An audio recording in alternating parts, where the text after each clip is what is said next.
കൊല്ലവർഷം 1200 ആണ്ട് വൃശ്ചിക മാസത്തെ ഫലങ്ങളാണ് പറയാൻ പോകുന്നത്. അത് മകരക്കൂറിൽ ജനിച്ചവരുടെ ഫലങ്ങളാണ് പറയുന്നത്. ഉത്രാടം അവസാന മുക്കാൽ ഭാഗവും തിരുവോണം നക്ഷത്രവും അവിട്ടം നക്ഷത്രത്തിൻ്റെ ആദ്യത്തെ പകുതി ഭാഗവും ചേർന്നതാണ് മകരക്കൂർ എന്ന് പറയുന്നത്. മകരക്കൂറിൽ മറ്റുള്ള കൂറിലെ പോലെ ചെറിയ ചെറിയ അസുഖങ്ങളൊക്കെ ഉണ്ട്. ശൂലശല്യം, അതായത് വിരശല്യം ഉണ്ടാകാം, അരുചി ഉണ്ടാകാം. ചില സമയം എന്ത് ഭക്ഷണം കഴിച്ചാലും അതിന് പ്രത്യേകിച്ചൊരു ടേസ്റ്റ് നിങ്ങൾക്ക് അനുഭവപ്പെടാത്ത അവസ്ഥ വരാം. ബുദ്ധിഭ്രമം വരാം. ബുദ്ധിയിൽ ചിലപ്പോൾ ഇത്തിരി കൂടുതൽ ഒരു പ്രശ്നങ്ങളൊക്കെ, മാനസിക പ്രശ്നങ്ങളൊക്കെ ഉണ്ടാവാം. മാനസിക വിഷമങ്ങൾ വരാം. പിന്നെ ചുമ വരാം, ഛർദിൽ വരാം, വയറുവേദന വരാം, അമിതമായ വിശപ്പൊന്നും വരേണ്ട സാധ്യതയുണ്ട്. അത് എല്ലാവർക്കും വരണമെന്നൊന്നുമില്ല. അതങ്ങനെ എന്തെങ്കിലും ഉണ്ടെങ്കിൽ അത് ഡോക്ടറെ കാണിക്കുക. സൂര്യൻ 11ാമത്തെ രാശിയിലാണ് നിൽക്കുന്നത്, വൃശ്ചിക രാശിയിലാണ്. ഉദ്യോഗസ്ഥർക്കും പൊതുപ്രവർത്തകർക്കും സ്ഥാനാന്തര പ്രാപ്തി അല്ലെങ്കിൽ പ്രൊമോഷൻ ലഭിക്കാം. അവർക്കൊക്കെ നല്ല സമയമാണ്. ഐശ്വര്യം ഉണ്ടാവും.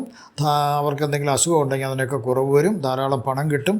അവർക്ക് വേറെ നല്ല ഒരു കാര്യം തന്നെയാണ് അവർക്ക് വരണത്. ശുഭകരമായ കർമ്മങ്ങൾ ചെയ്താൽ അതിന് ഫലസിദ്ധി ഉണ്ടാകും. പൂജകളോ ദാനധർമാദികളൊക്കെ ചെയ്താൽ ഫലസിദ്ധി ഉണ്ടാവും. സൂര്യൻ വൃശ്ചിക രാശിയിലാണ് സൂര്യൻ സ്ഥിതി ചെയ്യുന്നത്. അത് ബന്ധുക്ഷേത്രമായതിനാൽ പാപത്വം കുറയുന്നു, സൂര്യൻ്റെ പാപത്വം കുറയുന്നു. അതിനാൽ ഗുണഫലങ്ങൾ ലഭിക്കുന്നു. എല്ലാ ഗുണഫലങ്ങളും തടസ്സമില്ലാതെ ലഭിക്കുന്നതിന് ശിവഭഗവാനെ ശരണം പ്രാപിക്കുക. നെയ്പായസം നല്ലതായിരിക്കും നിവേദ്യം കൊടുക്കുന്നത്. ഇനി കുജൻ, ചൊവ്വ 7ാമത്തെ രാശിക്കാണ്, കർക്കിടക രാശിയിലാണ്. എല്ലാവരോടും കലഹം വരാം. കണ്ണിലും വയറ്റിലുള്ള രോഗങ്ങളുള്ളവർക്ക് അത് കൂടാം. കണ്ണിൽ എന്തെങ്കിലും രോഗങ്ങൾ ബുദ്ധിമുട്ടുണ്ടെങ്കിൽ അത് ഡോക്ടറെ കാണിക്കുക. അതുപോലെ തന്നെ വയറിന് എന്തെങ്കിലും പ്രയാസങ്ങളും ഒക്കെ ഉണ്ടെങ്കിലും അത് ഡോക്ടറെ കാണിക്കണം. കാരണം ഇതിൽ പറയുന്നുണ്ട് വരുമെന്ന്. കഠിനമായ ദേഹോദ്രവം ഫലം വരാം. വീഴ്ചകളുണ്ടാവാൻ നോക്കണം. നടക്കുമ്പോഴൊക്കെ വളരെ സൂക്ഷിക്കണം. വീഴ്ചകളുണ്ടാവാൻ സാധ്യതയുണ്ട്. പ്രയാസം ഉണ്ടെങ്കിൽ, ഏതെങ്കിലും രീതി പ്രയാസം ഉണ്ടെങ്കിൽ ഞാൻ പറഞ്ഞതുപോലെ വൈദ്യസഹായം തേടുക. കുജൻ്റെ കർക്കിടകത്തിലുള്ള നിൽപ്പ് എന്ന് പറയുന്നത് ശത്രുക്ഷേത്രത്തിലാണ്. അത് കുജൻ്റെ പാപത്തെ ഇരട്ടിക്കുന്നു. കുജൻ പാപഗ്രഹമാണ്. ആയതിനാൽ സൂക്ഷിക്കുക, വളരെ സൂക്ഷിക്കുക. ശ്രീ സമ്മുഖ ഭഗവാനെ, മുരുകഭഗവാനെ ശരണം പ്രാപിക്കുക. പഴനി ആണ്ടവനെ കാണാനായിട്ട് പറ്റുകയാണെങ്കിൽ പോയി ആ കോവിലിൽ പോയി ദർശനം നടത്തി ഇത് എല്ലാം ദാനധർമാദികളൊക്കെ കഴിഞ്ഞ് വരിക. അതല്ലെങ്കിൽ വീട്ടിൻ്റെ അടുത്തുള്ള മുരുകക്ഷേത്രങ്ങളിൽ പോയിരുന്നാലും മതിയാവും. പ്രാർത്ഥന ചെയ്യുക, മുരുകഭഗവാനെ പ്രാർത്ഥിക്കുക. അടുത്തത് ബുധൻ ഗ്രഹത്തിനെ കുറിച്ചാണ് പറയുന്നത്. ബുധൻ നിൽക്കുന്നത് 11ാമത്തെ രാശിയിലാണ്, വൃശ്ചിക രാശി. ഈ സമയം നല്ല ഗുണകരമായ കാര്യങ്ങളൊക്കെ നടക്കുന്ന ഒരു സമയമാണ്. നല്ല രീതിയിൽ നമുക്ക് സംസാരിക്കാൻ പറ്റും. ആരെയും വെറുപ്പിക്കാത്ത രീതിയിൽ സംസാരിക്കാൻ പറ്റും. പല ഗുണങ്ങളും ലഭിക്കാം. പല വിധത്തിലും ധനലാഭം ഉണ്ടായിക്കൊണ്ടിരിക്കും. എന്തു കാര്യത്തിന് ഇറങ്ങിത്തിടച്ചാലും ഒരു തടസ്സവും ഇല്ലാണ്ട് ആ കാര്യം സാധിക്കുന്നതായിട്ട് നമുക്ക് വരാം. മനസ്സിന് സന്തോഷം ലഭിക്കും. പുത്രൻ എന്തെങ്കിലും അസുഖം ഉണ്ടെങ്കിൽ അത് തീർച്ചയായിട്ടും മാറിക്കിട്ടുന്നൊരു സമയം കൂടിയാണ്. പല ബന്ധുക്കളും നിങ്ങളെ വീട്ടിൽ വരികയും നിങ്ങളെ സഹായിക്കുകയും ചെയ്യും. ബുധൻ വൃശ്ചിക രാശി സമക്ഷേത്രമാണ്. ശുഭത്വം നിലനിൽക്കുന്നു. ആയതിനാൽ ഗുണഫലങ്ങൾ ഒരു തടസ്സവും കൂടാതെ ലഭിക്കുന്നതിന് വേണ്ടി മഹാവിഷ്ണു ഭഗവാന്റെ അവതാരമൂർത്തികളായ പരശുരാമസ്വാമിയെയോ ശ്രീകൃഷ്ണ ഭഗവാനെയോ ശ്രീരാമസ്വാമിയെയോ ശ്രീലക്ഷ്മി നരസിംഹമൂർത്തിയെയോ വാമനസ്വാമിയോ ഒക്കെ നിങ്ങൾ അമ്പലങ്ങളിൽ പോയി പ്രാർത്ഥിക്കുകയോ വീട്ടിൽ ഇരുന്ന് പ്രാർത്ഥിക്കുകയോ ചെയ്താൽ തീർച്ചയായിട്ടും ഗുണഫലങ്ങൾ തടസ്സമില്ലാണ്ട് ലഭിക്കുന്നതാണ്. ഗുരു 5ാമത്തെ വീട്ടിലാണ് നിൽക്കുന്നത്, ഇടവൻ രാശിയിലാണ്. ഈ ആടുമാട് വളർത്തി ഉപജീവനം കഴിക്കുന്ന ആൾക്കാർ, അത് ആ പശുവിനെയും എരുമയൊക്കെ വളർത്തി അതിൽ നിന്ന് പാലിൽ നിന്ന് ആദായം കിട്ടുന്നവരോ അല്ലെങ്കിൽ ഇറച്ചിക്ക് വേണ്ടി മൃഗങ്ങളെ വളർത്തി അത് ഉപജീവനമാർഗ്ഗം ആക്കുന്നവരിൽ നിന്ന് അവർക്കിപ്പോൾ ലാഭം പ്രതീക്ഷിക്കാം. നല്ല സമയമാണ് അവർക്ക്. പുത്രനില്ലാത്ത ദമ്പതിമാർക്ക് ഒരു പുത്രൻ ജനിച്ചേക്കാം. അവിവാഹിതർക്ക്, വിവാഹം നടക്കാൻ ആഗ്രഹിക്കുന്നവർക്ക് വിവാഹ നിശ്ചയമോ വിവാഹം നടന്നാലും മതിയാവും. നല്ല തരത്തിലുള്ള വസ്ത്രങ്ങളൊക്കെ ലഭിക്കാൻ സാധിക്കുന്നുണ്ട്. വീട് വാങ്ങാൻ കുറേ കാലമായി ആഗ്രഹം നിൽക്കുന്നവർക്ക് വീട് വാങ്ങാൻ ചിലപ്പോൾ സാധിക്കും. അതിനുള്ള ലോൺ കിട്ടുന്നവർ ലോൺ കിട്ടും. അല്ലെങ്കിൽ വീട് പണി പൂർത്തിയാക്കാനും ഒക്കെ അവർക്ക് സാധിക്കും. പൂർത്തിയാകാണ്ട് കിടക്കുന്നവർക്ക് പൂർത്തിയാക്കാൻ സാധിക്കും. ഇനി നല്ല വാടക വീടാണ് പ്രതീക്ഷിക്കുന്നത്. അവർക്കൊരു നല്ലൊരു സ്ഥലത്ത് നല്ലൊരു വാടക വീട്, മനസ്സിണങ്ങിയ വീട് ലഭിക്കാൻ സാധ്യതയുണ്ട്. എന്നാൽ ഗുരു നിൽക്കുന്നത് ശത്രുക്ഷേത്രമായ ഇടവൻ രാശിയിലാണ് ഗുരു നിൽക്കുന്നതിനാൽ ഗുരു നല്ല ഗ്രഹമായ ഗുരു പാപഗ്രഹമായി മാറുന്നു. ആയതിനാൽ ഗുരുവിൻ്റെ അവസ്ഥയിൽ ഗുരുവിന് നിങ്ങളെ സഹായിക്കാനായിട്ട് പറ്റില്ല. അതുകൊണ്ട് മഹാവിഷ്ണുവിനെ ശരണം പ്രാപിക്കുക. മഹാവിഷ്ണു തൻ്റെ സുദർശന ചക്രത്താൽ ഈ ദോഷങ്ങളൊക്കെ മാറ്റി ഈ പറഞ്ഞ എല്ലാ ഫലങ്ങളും നിങ്ങൾക്ക് ലഭിക്കുന്നതാണ്, നല്ല ഫലങ്ങൾ. ശുക്രൻ 12ാമത്തെ രാശിയിലാണ് നിൽക്കുന്നത്, ധനുരാശിയിൽ. പല രീതിയിലുള്ള ദ്രവ്യലാഭങ്ങൾ വരാൻ സാധ്യതയുണ്ട്. ധനലാഭം വരാം. PhD ചെയ്യുന്നവർക്ക്, ഏതെങ്കിലും വിഷയങ്ങളിൽ PhD ചെയ്യുന്നവർക്ക് അവരുടെ പ്രബന്ധങ്ങൾ നല്ല രീതിയിൽ അവതരിപ്പിക്കുന്നതിനും അതുവഴി അവർക്ക് അത് PhD ലഭിക്കുന്നതിനും സാധിക്കുന്നു. അല്ലെങ്കിൽ മറ്റ് ഇൻറ്റേർണൽഷിപ്പ് ചെയ്യുന്നവർക്കും അങ്ങനെയുള്ള പ്രോജക്റ്റ് കാര്യങ്ങൾ ചെയ്യുന്നവർക്കും ഈ സമയം വളരെ ഗുണകരമാണ്. അതെല്ലാം അവർ അംഗീകരിക്കുന്നതാണ്.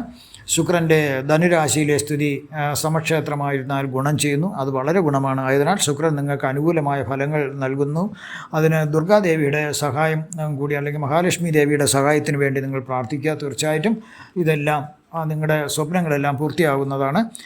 അടുത്തത് നിൽക്കുന്നത് ശുക്രൻ നിൽക്കുന്നത് ജന്മത്തിലാണ്. ജന്മത്തിൽ വരാൻ കാര്യം 2/12/24 ശുക്രൻ ധനുരാശി വിട്ട് അത് മകരൻ രാശിയിലേക്ക് മാറ്റം വരുന്നു. ആ മാറ്റമാണ് ഞാൻ ഈ പറയാൻ പോകുന്നത്. നല്ല രുചിയുള്ളതും ഗുണമേന്മയുള്ളതുമായ ഭക്ഷണം ലഭിക്കാം. നമ്മൾ ഇന്നുവരെ കഴിച്ചിട്ടില്ലാത്ത അത് 5 സ്റ്റാർ റാങ്ക് നല്ല ക്വാളിറ്റിയിലും അല്ലെങ്കിൽ ഹൈജനിക് ആയിട്ടുള്ള നല്ല ഭക്ഷണം നിങ്ങൾക്ക് ലഭിച്ചേക്കാം.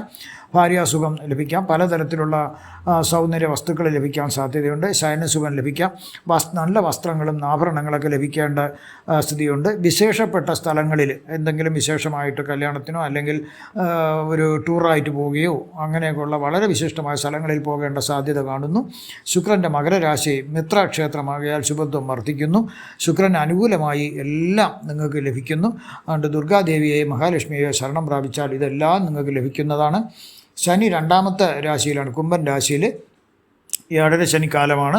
ധനനാശം, സൗഖ്യഹാനിയും പല രീതിയിലുള്ള ധനനാശവും കാണുന്നു. ആരോഗ്യം മോശമാകുന്നൊരവസ്ഥയിലേക്കാണ്. രോഗങ്ങൾ പലതും വരാം. രോഗമുള്ളവർക്ക് മൂർച്ഛിക്കാം. ദേഹത്തിന് ശക്തിക്കുറവ് വരാം. ഇതാണ് 7.5 ശനിക്കാലത്തിൻ്റെ പ്രത്യേകത. പക്ഷേ ശനി സ്വന്തം രാശിയായ കുംഭൻ രാശിയിൽ നിൽക്കുന്നതിനാൽ ഇതെല്ലാത്തിൻ്റെയും മോശാവസ്ഥയ്ക്കെല്ലാം കാഠിന്യം വളരെ കുറയും. കുറച്ച് മാത്രമേ ഉണ്ടാകൂ. അതിനാൽ ശനീശ്വരൻ്റെ സ്വാധീനം വളരെ ഗുണകരമാക്കുന്നതിലേക്ക് വേണ്ടി ശ്രീ ധർമ്മശാസ്താവിനെ ശരണം പ്രാപിക്കുക അല്ലെങ്കിൽ അയ്യപ്പസ്വാമിയെ ശരണം പ്രാപിക്കുക. തീർച്ചയായിട്ടും അവസ്ഥയെല്ലാം മാറിക്കിട്ടുന്നതാണ്. രാഹു 3ാമത്തെ രാശിയിലാണ് നിൽക്കുന്ന മീനരാശി. ആടുമാട് കൊണ്ട് ഉപജീവനം കഴിക്കുന്നവർക്ക് വളരെയധികം ലാഭം പ്രതീക്ഷിക്കാം. സർവ അഭിഷ്ടസിദ്ധിയായത് നമ്മൾ വിചാരിക്കുന്ന കാര്യങ്ങളെല്ലാം ഏറെക്കുറെ നടക്കാം. രോഗാവസ്ഥ ഉള്ളവർക്ക് അത് മാറ്റം വരാം. ആരോഗ്യം ലഭിക്കാം. എല്ലാ രീതിയിലും രാഹുവിൻ്റെ സ്ഥിതി നല്ലതാണ്. അതുകൊണ്ട് ദുർഗാദേവിയെ ശരണം പ്രാപിച്ചാൽ തീർച്ചയായിട്ടും രാഹുവിൽ നിന്ന് കിട്ടേണ്ട എല്ലാ ഫലങ്ങളും കിട്ടും. അടുത്ത് കേതു 9ാമത്തെ രാശിയിലാണ്, കന്നി രാശിയിലാണ്. ദ്രവ്യനാശം, പല രീതിയിലുള്ള ധനനാശവും കാണുന്നു. രോഗങ്ങൾ വരാം, മാനസിക പ്രയാസം വരാം, വിരശല്യം കൂടാം. എല്ലാം വളരെ ശ്രദ്ധിക്കുക.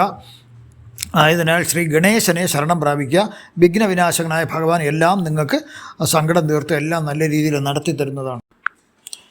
കൃത്യമായി ഞാൻ പറഞ്ഞ കുലദൈവങ്ങളെയും മറ്റുള്ള ദൈവങ്ങളെയും പിതൃക്കളെയും നിങ്ങൾ മന്ത്രം ചൊല്ലിയോ കീർത്തനം ചൊല്ലിയോ ഇത് ഒന്നും ഇല്ലെങ്കിൽ തന്നെയും ഭഗവാനെ എന്നെ രക്ഷിക്കണം അല്ലെങ്കിൽ ദേവിയെ രക്ഷിക്കണമെന്ന് പറഞ്ഞാലോ തീർച്ചയായിട്ടും അത് ദൈവം കേൾക്കുന്നതാണ്. കലിയുഗത്തിൽ പ്രാർത്ഥനയാണ് ഏറ്റവും കൂടുതൽ ഗുണം ചെയ്യുന്നത്. എല്ലാ ദിവസവും ഗായത്രി മന്ത്രം ചൊല്ലുക, അത് വളരെ ഗുണം ചെയ്യും. ഗായത്രി മന്ത്രം ജപിക്കുക എന്നാണ് പറഞ്ഞത്, അത് വളരെ ഗുണം ചെയ്യുന്നതാണ്. കൂടുതൽ 100% കൃത്യതയോടെ ഫലപ്രവചനം നടത്തുന്നതിന് ദശാസന്ധി നോക്കണം. ഭാവാഫലങ്ങളെല്ലാം നോക്കിയാലേ കൃത്യമായിട്ട് പറയാൻ സാധിക്കൂ. ഇത് സാമാന്യ ഫലം മാത്രമാണ് ഈ പറഞ്ഞിരിക്കുന്നത്.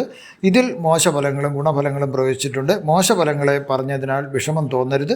മോശഫലങ്ങൾ എങ്ങനെ മാറ്റണമെന്ന് കൂടി ഞാൻ പറഞ്ഞിട്ടുണ്ട്. മോശഫലങ്ങൾ മാറ്റിയാലേ ഗുണഫലങ്ങൾ ലഭിക്കുകയുള്ളൂ. ഇഷ്ടദൈവത്തെ ശരണം പ്രാപിക്കുക. എല്ലാവരും നിങ്ങളെ സഹായിക്കും. ജ്യോതിഷപരമായോ പൂജാപരമായോ രക്തം ധരിക്കുന്നതിനോ രുദ്രാക്ഷം ധരിക്കുന്നതിനുള്ള നിങ്ങളുടെ സംശയങ്ങൾക്ക് എൻ്റെ വാട്സപ്പ് നമ്പറിൽ സന്ദേശം അയക്കുകയോ അല്ലെങ്കിൽ എന്നെ ഫോണിൽ വിളിക്കുകയോ ചെയ്യുക. നന്ദി, നമസ്കാരം.